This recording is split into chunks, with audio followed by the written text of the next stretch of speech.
తర్వాత అప్పుడు మొదలైన ప్రాజెక్ట్ ఇప్పుడు శంకుస్థాపన జరిగింది అనేది. ఇప్పుడు రేవంత్ రెడ్డి ఎప్పుడైనా కూడా తన దగ్గర సమాధానం లేనప్పుడు బుల్డోజ్ చేసే ప్రయత్నం చేస్తాడు. అబద్దాల ప్రాతిపదికన ఆరోపణలు చేయడానికి రేవంత్ రెడ్డి ఆయన నేచర్. వాస్తవాలు ఎప్పుడు మాట్లాడాడు. ఇప్పుడు 2016 నేను I hand over this copy to 10 TV also. 2016లో ఢిల్లీలో కేంద్ర జలవనరుల శాఖ మంత్రి గారి సమక్షంలో కేసీఆర్ గారు, చంద్రబాబు నాయుడు గారు సభ్యులుగా జరిగిన సమావేశ ఎజెండా ఇదే చదివాడు. నిన్న రేవంత్ రెడ్డి కూడా ఈ ఎజెండానే చదివాడు. ఇందులో పారాగ్రాఫ్ 1 చదివాడు, పారాగ్రాఫ్ 5 ఏమో చదవలేదు. ఒకటే పేజ్ ఒకటే. మొదటి పారాగ్రాఫ్ చదివాడు, 5వ పారాగ్రాఫ్ చదవలేదు.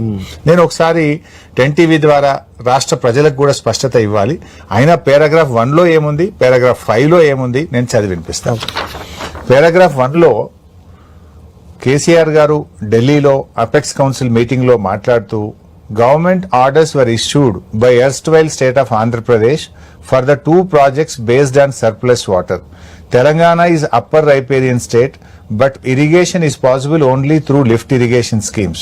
Telangana will restrict itself within the allocations made by KWDT2 and will go ahead with the above 2 projects.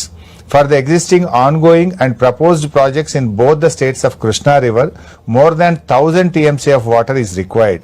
On the other hand, more than 3000 TMC is going waste into sea every year in Godavari River.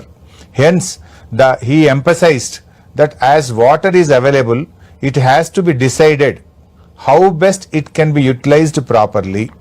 He stressed the need for developing understanding between the 2 states by sitting together and amicably settling the issues.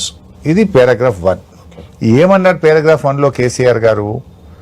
Krishna నదిలో మనకు 1000 TMCల నీళ్లే వస్తున్నాయి, నీళ్లు సరిపోవడం లేదు. గోదావరి నదిలో 3000 TMCలు సముద్రంలో కలుస్తా ఉన్నాయి. వాటిని మనం కృష్ణా నదికి ఏ రకంగా తేవాలి, 2 రాష్ట్రాలు కూడా కూర్చొని మాట్లాడి విధి విధానాలు రూపొందించుకోవాలి. ఎక్కడన్నా ఆంధ్రప్రదేశ్ను తీసుకోమని గాని ఆంధ్రప్రదేశ్కి అప్పజెప్పిండు అని రేవంత్ రెడ్డి మాట్లాడుతున్నది ఒక్క వర్డ్ ఉందా? కృష్ణలో నీళ్లు లేవు, గోదావరిలో ఉన్నాయి. ఇది ఎలా వాడుకోవాలని 2 రాష్ట్రాలు కూర్చొని విధి విధానాలు రూపొందించుకొని 2 రాష్ట్రాలకు ఉపయోగపడే విధంగా చేసుకుందాము అనేది ప్రతిపాదన. ఎక్కడ కూడా కేసీఆర్ గారు మీరు ఆంధ్రప్రదేశ్ తీసుకోండి అని గాని, ఇలా బనకచెర్ల ముచ్చట గాని, ప్రాజెక్టు ఏదైనా కడుతుంది ఆంధ్రప్రదేశ్ అనే ముచ్చట ఎక్కడన్నా ఉందా? ఇది చదివి మీరు ఒప్పుకున్నారు అని ఒక బురద జల్లే ప్రయత్నానికి రేవంత్ రెడ్డి గారు పాల్పడ్డారు. ఇదే మీటింగ్ లో ఇదే పేజీలో 5వ ఐటమ్ 5వ పారాగ్రాఫ్ ఇది చదవడు రేవంత్ రెడ్డి. ఇందులో ఇంకా స్పష్టంగా కేసీఆర్ గారు ఏమన్నారో నేను చదివి వినిపిస్తాను. Raised objection over the expert committee constituted by Government of India to address the issues of diversion of water from Godavari to Krishna River between the 2 states without prior consultation of Telangana and pointed out conflict of interest with respect to some members. He requested for reconstitution of the committee already requested. అంటే ఇందులో కూడా చాలా స్పష్టంగా కేసీఆర్ గారు ఏం చెప్పిండ్రంటే paragraph 5లో కూడా మీరు వేసిన ఎక్స్పర్ట్స్ కమిటీ సరిగా లేదు, వాళ్ళు పక్షపాతంగా ఉన్నారు. ఈ గోదావరి నీళ్లు కృష్ణాకు తీసుకుపోయే విషయంలో మేము ఎట్టి పరిస్థితుల్లో అంగీకరించము.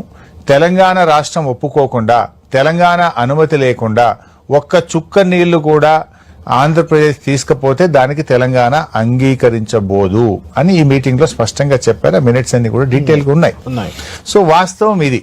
మీరు 2016లోనే ఒప్పుకున్నాడు అని ఒక రేవంత్ రెడ్డి బుల్డోజ్ చేసే ప్రయత్నం చేస్తారు. అంటే అబద్దాలు సులువుగా ఆయన ఆడడం అనేది ఆయనకు వెన్నతో పెట్టిన విద్య. అబద్దాల పునాదుల మీదనే ఆయన ఇవాళ అధికారంలోకి వచ్చాడు. సరే, నిజాలు మెల్లమెల్లగా తేటతెల్లమవుతున్నాయి.